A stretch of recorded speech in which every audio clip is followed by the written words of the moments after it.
Hi friends, ഇന്ന് വന്നിട്ടുള്ളത് ചെറിയ കുട്ടികൾക്കൊക്കെ ഗിഫ്റ്റ് കൊടുക്കാൻ പറ്റിയിട്ടുള്ള എക്സ്പ്ലോഷൻ ബോക്സ് എങ്ങനെ ഉണ്ടാക്കിയെടുക്കുക എന്നുള്ള വീഡിയോ ആയിട്ടാണ്.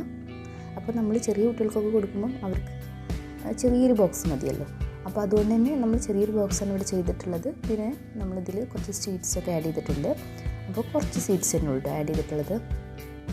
ആദ്യം നമ്മൾ കസ്റ്റമറോട് ചോദിക്കണം എങ്ങനത്തെ ബോക്സാണ് വേണ്ടത്, എത്ര ലെയറിൽ ഫോട്ടോ വേണം എന്നുള്ളതൊക്കെ. അപ്പോൾ ഇവിടെ നമുക്ക് തന്നിട്ടുള്ളത് ഒരു ലെയർ മാത്രമാണ് സ്വീറ്റ്സിന് തന്നിട്ടുണ്ടായിരുന്നത്, ബാക്കിയൊക്കെ ഫോട്ടോ വെക്കാനാണ് പറഞ്ഞിട്ടുണ്ടായിരുന്നത്. അപ്പോൾ അതുപോലെയാണ് നമ്മൾ ചെയ്യുന്നത്. അപ്പോൾ ഇതിന് വേണ്ടിയിട്ട് നമ്മൾ എടുത്തിട്ടുള്ളത് 30x30 സെൻറ്റിമീറ്ററുള്ള ഒരു പേപ്പറാണ് എടുത്തിട്ടുള്ളത്. അതിൽ നമ്മൾ 10 സെൻറ്റിമീറ്റർ അതുപോലെ തന്നെ 20 സെൻറ്റിമീറ്റർ ഇത് വെച്ചിട്ട് സ്കോർ ചെയ്തിട്ടുണ്ട്. എല്ലാ ഭാഗവും സ്കോർ ചെയ്തതിന് ശേഷം സൈഡിലുള്ള ഭാഗങ്ങളൊക്കെ കട്ട് ചെയ്ത് ഒഴിവാക്കുകയാണ്. അപ്പോൾ നമുക്ക് ഈ ഒരു സൈഡിലുള്ള ഭാഗം വെച്ചിട്ട് നമുക്ക് ഹാർട്ട് ഷേപ്പ് ഉണ്ടാക്കാം, അല്ലെങ്കിൽ ഒരു ട്രയാങ്കിൾ ഷേപ്പിലോ അങ്ങനെയൊക്കെ കട്ട് ചെയ്യാം. മുമ്പത്തെ വീഡിയോയിലൊക്കെ ചെയ്തിട്ടുണ്ട്. അപ്പോൾ അങ്ങനെ വേണമെങ്കിൽ ചെയ്യാം. പക്ഷേ നമ്മൾ ഈ ഒരു ഡിസൈനിന് നമ്മൾ അങ്ങനെ ചെയ്യുന്നില്ല. ഇത് കട്ട് ചെയ്ത് ഒഴിവാക്കുകയാണ് ഈ ഒരു ഭാഗം.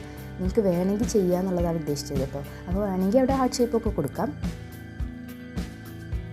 അപ്പോൾ നമ്മളത് കട്ട് ചെയ്തതിന് ശേഷം ഉൾഭാഗത്ത് പ്രിൻറ്റഡ് ഷീറ്റോ അല്ലെങ്കിൽ ഇതുപോലെ നമുക്ക് മാച്ചിങ് ആയിട്ടുള്ള കളേഴ്സോ യൂസ് ചെയ്യാം. അപ്പോൾ ഇവിടെ നമ്മൾ മാച്ചിങ് ആയിട്ടുള്ള ഒരു കളറാണ് എടുത്തിട്ടുള്ളത്. വേണമെന്നുണ്ടെങ്കിൽ പ്രിൻറ്റഡ് പേപ്പർ യൂസ് ചെയ്യാം. എന്നിട്ട് ഇതിൻ്റെ നമ്മളിത് ഒട്ടിക്കുമ്പോൾ ഇതിൻ്റെ വക്കുകളൊക്കെ നമ്മൾ ഒന്ന് കർവ് ചെയ്ത് കൊടുത്തിട്ടുണ്ട്. അപ്പോൾ ഒന്നുകൂടെ നീറ്റായിട്ട് കിട്ടാൻ വേണ്ടിയിട്ടാണ്. അപ്പോൾ സ്ക്വയർ ഷേപ്പ് ആവുന്നേക്കാളും കുറച്ചും കൂടെ ഭംഗി ഉണ്ടാവും നമ്മളൊന്ന് കർവ് ചെയ്ത് കൊടുത്താൽ. പ്രിൻറ്റഡ് പേപ്പർ കൊടുക്കാണ്ട് ഈ ഒരു കളർ ഇവിടെ കൊടുക്കാനുള്ള റീസണ്, ഇപ്പോൾ കുട്ടിക്ക് ഡയറി മിൽക്കാണ് ഇഷ്ടമെന്ന് പറഞ്ഞിട്ടുണ്ടായിരുന്നു. അപ്പോൾ ആ ഡയറി മിൽക്കിന് എടുത്ത് കാണിക്കാൻ വേണ്ടിയിട്ടാണ് ഈ ഒരു കളർ ഇവിടെ കൊടുത്തത്. ഇതാവുമ്പം ഡയറി മിൽക്കിന് നന്നായിട്ട് എടുത്ത് കാണിക്കും. അപ്പോൾ നമ്മൾ ഡബിൾ സൈഡ് സ്റ്റിക്കർ ഉപയോഗിച്ചിട്ടാണ് ഡയറി മിൽക്ക് ഒട്ടിച്ച് കൊടുക്കുന്നത്. ഇവിടെ നമുക്ക് 1-2 ഡയറി മിൽക്ക് വേണമെന്നുണ്ടെങ്കിൽ വെച്ച് കൊടുക്കാം. കാരണം ഈ ഒരു സൈസിൽ നമുക്ക് 2 ഡയറി മിൽക്ക് വരെ വെച്ച് കൊടുക്കാൻ പറ്റും. അപ്പോൾ നിങ്ങൾക്ക് എങ്ങനെയാണോ വേണ്ടത് വെച്ചാൽ അങ്ങനെ ചെയ്ത് കൊടുക്കാം. ഇപ്പോൾ ഇത് നമ്മൾ ഹാമ്പർ ബോക്സിൻ്റെ ഉള്ളിൽ വെക്കാനുള്ളൊരു എക്സ്പ്ലോഷൻ ബോക്സ് ആയതുകൊണ്ട് തന്നെ കൂടുതലായിട്ട് ഡീറ്റെയിലിംഗ് ഒന്നും കൊടുത്തിട്ടില്ല. ഇനി നമ്മൾ രണ്ടാമത്തെ ലെയറാണ് എടുക്കുന്നത്. അത് ഞാൻ ഓൾറെഡി കട്ട് ചെയ്ത് വെച്ചിട്ടുണ്ട്. അപ്പോൾ ഇത് നമ്മൾ എടുത്തിട്ടുള്ളത് 24 സെൻറ്റിമീറ്ററിൻ്റെ ഷീറ്റാണ്.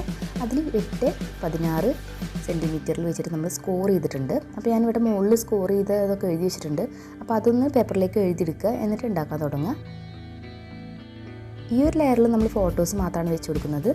അപ്പോൾ ഫോട്ടോസ് വെച്ച് കൊടുത്തതിന് ശേഷം നമ്മൾ ഇതിൻ്റെ കൂടെ തന്നെ സ്റ്റിക്ക് ചെയ്യുകയാണ്. എപ്പോഴും ശ്രദ്ധിക്കേണ്ട ഒരു കാര്യം എന്ന് വെച്ചാൽ നമ്മൾ ഫോട്ടോസ് പ്രിൻറ്റ് ചെയ്തെടുക്കുമ്പോൾ നമ്മൾ എത്ര സൈസുള്ള എക്സ്പ്ലോഷൻ ബോക്സാണ് ഉണ്ടാക്കുന്നതെന്ന് ആദ്യം തീരുമാനിച്ചതിന് ശേഷം ഫോട്ടോസ് പ്രിൻറ്റ് ചെയ്തെടുക്കുക. നമ്മളിവിടെ പ്രിൻറ്റ് ചെയ്തിട്ടുള്ളത് ഇപ്പോൾ ഈ ഒരു ഫോട്ടോ ഉള്ളത് 5 സെൻറ്റിമീറ്ററാണ്. അപ്പോൾ നമ്മൾ മിക്സഡ് ആയിട്ടാണ് ചെയ്തിട്ടുണ്ടായിരുന്നത്. 6 സെൻറ്റിമീറ്ററിലും 5 സെൻറ്റിമീറ്ററും മിക്സഡ് ആയിട്ടാണ് പ്രിൻറ്റ് ചെയ്തിട്ടുണ്ടായിരുന്നത്. അപ്പോൾ പ്രിൻ്റ് എടുക്കുമ്പോൾ അതൊന്ന് ശ്രദ്ധിക്കുക. നടുവിൽ വെക്കാൻ വേണ്ടിയിട്ട് ഒരു ചെറിയൊരു ബോക്സ് ഷേപ്പും കൂടെ ഉണ്ടാക്കിയിട്ടുണ്ട്. അതിൽ നമ്മൾ എടുത്തിട്ടുള്ള 10 സെൻറ്റിമീറ്ററാണ്. 10 സെൻറ്റിമീറ്റർ എടുത്തിട്ട് ആ ഷീറ്റിനെ നമ്മൾ 2 സൈഡിലും 2 സെൻറ്റിമീറ്റർ വെച്ചിട്ട് സ്കോർ ചെയ്തിട്ട് ബോക്സ് ഷേപ്പ് ആക്കി എടുത്തിട്ടുള്ളതാണ്.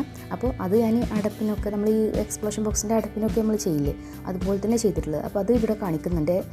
ഈ ബോക്സിൻ്റെ അടപ്പ് നമ്മൾ ചെയ്യുന്നത് കാണിക്കുന്നുണ്ട്. അപ്പോൾ അതുപോലെ തന്നെയാണ് നമ്മൾ ഇതും ചെയ്തിട്ടുള്ളത്. അപ്പോൾ നമ്മൾ ഈ ഒരു ലിഡിന് എടുത്തിട്ടുള്ളത് 14.5 സെൻറ്റിമീറ്ററാണ് നമ്മൾ ഈ ഷീറ്റ് എടുത്തിട്ടുള്ളത്, ഈ പ്രിൻറ്റഡ് ഷീറ്റ്. ഇതിന് നമ്മൾ 2 സൈഡിലും എല്ലാ സൈഡിലും 2 സെൻറ്റിമീറ്റർ വെച്ചിട്ട് സ്കോർ ചെയ്തിട്ട് ഇതുപോലെ കട്ട് ചെയ്ത് കൊടുത്തിട്ട് ഒന്ന് സ്റ്റിക്ക് ചെയ്ത് കൊടുക്കുകയാണ്. അളവുകളൊക്കെ തന്നെ മുകളിൽ എഴുതുന്നുണ്ട്. അപ്പോൾ നിങ്ങൾക്ക് ഡൗട്ട് തോന്നുകയാണെന്നുണ്ടെങ്കിൽ ഒന്ന് പോസ് ചെയ്തിട്ട് അത് എഴുതിയെടുത്താൽ മതി. അപ്പോൾ ഫസ്റ്റ് ലെയറിൻ്റെ ലിഡാണിത്. അപ്പോൾ സെക്കൻഡ് ലെയറിന് നമ്മൾ എടുത്തിട്ടുള്ളത് 12.5 നമ്മൾ ലിഡ് ചെയ്തിട്ടുണ്ടായിരുന്നത്. 12.5 എടുത്തിട്ട് അതിൻ്റെ എല്ലാ സൈഡും 2 സെൻറ്റിമീറ്റർ വീതം സ്കോർ ചെയ്തിട്ടുണ്ട്. അപ്പോൾ ഇതിൻ്റെ ലാസ്റ്റ് തന്നെ ഇതൊക്കെ കൊടുക്കുന്നുണ്ട്. അപ്പോൾ അത് ചെയ്യുന്ന കാണിക്കുന്നില്ല, കാരണം ഇതുപോലെ തന്നെയാണ് നമ്മൾ ചെയ്തെടുക്കുന്നത്. അളവിൽ കുറച്ച് വ്യത്യാസമേ ഉള്ളൂ. ഇത് നമ്മൾ 14.5 എടുത്തു. ഇതിന് താഴെയുള്ള ലിഡ് നമ്മൾ 12.5 സ്കോർ ചെയ്തിട്ട് 12.5 നമ്മൾ എടുത്തിട്ടുള്ളത്. 2 സൈഡും 2 സെൻറ്റിമീറ്റർ വെച്ചിട്ട് സ്കോർ ചെയ്തു. അതിൻ്റെ താഴെയുള്ള അത് നമ്മൾ എടുത്തിട്ടുള്ളത് 10.5 എടുത്തിട്ടുള്ളത്. എന്നിട്ട് 2 സൈഡും 2 സെൻറ്റിമീറ്റർ വെച്ചിട്ട് സ്കോർ ചെയ്യുകയാണ്. ഇതായി 3 ലിഡുകളാണ് നമ്മൾ ഉണ്ടാക്കിയെടുത്തിട്ടുള്ളത്. ഇനി നമ്മൾ ഇതിൻ്റെ മുകളിലൊക്കെ സ്റ്റിക്കേഴ്സ് ഇട്ടിച്ച് കൊടുക്കുകയാണ്. സ്റ്റിക്കേഴ്സ് എങ്ങനെ ഉണ്ടാക്കിയെടുക്കുക എന്നുള്ളൊരു വീഡിയോ മുമ്പ് അപ്ലോഡ് ചെയ്തിട്ടുണ്ട്. അപ്പോൾ അതിൻ്റെ ലിങ്ക് ഞാൻ താഴെ കൊടുക്കാം. സ്റ്റിക്കേഴ്സ് ഉണ്ടാക്കിയെടുക്കുക അല്ലെന്നുണ്ടെങ്കിൽ നിങ്ങൾക്ക് വാങ്ങിക്കാം കേട്ടോ. അപ്പോൾ സ്റ്റിക്കേഴ്സ് മാച്ചിങ് ആയത് ഒട്ടിച്ച് കൊടുത്തതിന് ശേഷം നമ്മൾ നടുഭാഗത്ത് നമ്മളിങ്ങനെ റിബണിൽ കോർത്ത് വെച്ച രീതിയിലാണ് ഫോട്ടോസ് വെച്ച് കൊടുക്കുന്നത്. ജസ്റ്റ് ഇങ്ങനെ നമ്മളിങ്ങനെ ലിഡ് പൊക്കണ സമയത്ത് അതിലിങ്ങനെ കോർത്ത് വെച്ച രീതിയിലാണ് ഫോട്ടോസ് വെച്ച് കൊടുക്കുന്നത്. അതിന് വേണ്ടിയിട്ട് റിബണിൽ നമ്മൾ എത്ര ഫോട്ടോസാണോ വേണ്ടെങ്കിൽ അത് ഒട്ടിച്ചു കൊടുക്കുക. അപ്പോൾ ഫോട്ടോസിന് ഒരു ബോർഡർ കിട്ടാൻ വേണ്ടിയിട്ട് അതിൻ്റെ ബാക്കിൽ ഞാൻ ഒരു പിങ്ക് ചാർട്ട് ഒട്ടിച്ചു കൊടുത്തിട്ടുണ്ട്. ജസ്റ്റ് ഒരു ബോർഡർ കിട്ടാൻ വേണ്ടിയിട്ടാണ്. അപ്പോൾ അത് നമ്മൾ ജസ്റ്റ് ഇതുപോലെ റിബണിൽ ഒട്ടിച്ചിട്ട് അതിൻ്റെ രണ്ടറ്റം ഒന്ന് ഉരുക്കി കൊടുക്കുകയാണ്, നമ്മൾ ആ റിബണ് നേരെ നിൽക്കാൻ വേണ്ടിയിട്ട്. എന്നിട്ട് ഇതിൻ്റെ ഉള്ളിലേക്ക് വെച്ച് കൊടുക്കുകയാണ്. അപ്പോൾ നടുക്കുള്ള ഭാഗത്താണ് നമ്മൾ ഈ ഒരു റിബൺ വെച്ച് കൊടുക്കുന്നത്. അപ്പോൾ അതിൻ്റെ അറ്റം കാണാണ്ടിരിക്കാൻ വേണ്ടിയിട്ട് ആദ്യം റിബൺ ഒട്ടിച്ച് കൊടുത്തതിന് ശേഷം ആ റിബണിൻ്റെ മുകളിലായിട്ട് നമ്മൾ ഒരു ഫോട്ടോ കൂടെ ഒട്ടിച്ച് കൊടുക്കുന്നുണ്ട്. എന്നാലേ നമ്മൾ ആ ഒരു റിബണിൻ്റെ അറ്റം കാണാണ്ടിരിക്കുള്ളൂ. അപ്പോൾ അത് നമ്മളിപ്പോൾ ലിഡിൽ ഒട്ടിച്ച് കൊടുക്കുകയാണെന്നുണ്ടെങ്കിലും ഇതിൻ്റെ ഉൾഭാഗത്ത് ഒട്ടിച്ച് കൊടുക്കുകയാണെന്നുണ്ടെങ്കിലും ഒക്കെ തന്നെ നമ്മൾ ഈ ഒരു രീതിയിലാണ് ചെയ്യുന്നത്. ആദ്യം നമ്മൾ റിബൺ ഇങ്ങനെ ഒട്ടിച്ച് കൊടുത്തതിന് ശേഷം അതിന് മുകളിൽ ഒരു ഫോട്ടോ കൂടെ ഒട്ടിക്കുന്നുണ്ട്. ഉൾഭാഗത്ത് വെക്കുന്ന ഈ ഒരു ബോക്സ് ഉണ്ടാക്കുമ്പോൾ എപ്പോഴും നമ്മൾ ഫോട്ടോൻ്റെ സൈസ് നോക്കിയിട്ട് ബോക്സ് ഉണ്ടാക്കിയെടുക്കുക. ഇങ്ങനെ ചെയ്യുമ്പോൾ നമുക്ക് രണ്ട് സൈഡിലും വേണമെന്നുണ്ടെങ്കിൽ ഫോട്ടോ ഒട്ടിച്ച് കൊടുക്കാം. ഇവിടെ ഞാൻ കൂടുതൽ ഫോട്ടോസൊന്നും പ്രിൻറ്റ് ചെയ്തെടുത്തിട്ടുണ്ടായിരുന്നില്ല, കുറച്ച് ഫോട്ടോസേ കിട്ടിയിട്ടുണ്ടായിരുന്നുള്ളൂ. അപ്പോൾ അതുകൊണ്ട് തന്നെ നമ്മൾ ഒരു സൈഡിലാണ് കൊടുത്തിട്ടുള്ളത്. അപ്പോൾ ഫോട്ടോസ് കൂടുതലുണ്ടെന്നുണ്ടെങ്കിൽ നമുക്ക് രണ്ട് സൈഡിൽ ഫോട്ടോസ് വെച്ച് കൊടുക്കാം. നമ്മൾ മെയിനായിട്ട് എടുക്കുന്ന കളർ ഉണ്ടാവില്ലേ, ഇപ്പോൾ ഇതിന് നമ്മൾ എടുത്തിട്ട് പിങ്ക് കളറാണ്. അപ്പോൾ അതിന് മാച്ചിങ് ആയിട്ടുള്ള കളേഴ്സ് ബാക്കിയൊക്കെ സെലക്ട് ചെയ്യാൻ ശ്രദ്ധിക്കുക. അപ്പോൾ പിന്നെ പ്രിൻറ്റഡ് പേപ്പർ ആണെന്നുണ്ടെങ്കിലും ബാക്കി നമ്മൾ ഉൾഭാഗത്ത് ഒട്ടിച്ച് കൊടുക്കുന്ന പേപ്പേഴ്സ് ആണെന്നുണ്ടെങ്കിലും ഒക്കെ തന്നെ നമ്മൾ അതിന് മാച്ചിങ് ആയിട്ടുള്ളത് എടുക്കാൻ ശ്രദ്ധിക്കുക. പിന്നെ നമ്മൾ ഈ സ്റ്റിക്കേഴ്സ് സെലക്ട് ചെയ്യുമ്പോഴും ആ സ്റ്റിക്കേഴ്സ് വെച്ച് കൊടുക്കുന്ന പേപ്പർ ഏതാണോ അതിക്ക് മാച്ച് ചെയ്യുന്ന രീതിയിലുള്ള സ്റ്റിക്കേഴ്സ് തന്നെ ഉണ്ടാക്കിയെടുക്കാൻ ശ്രദ്ധിക്കുക.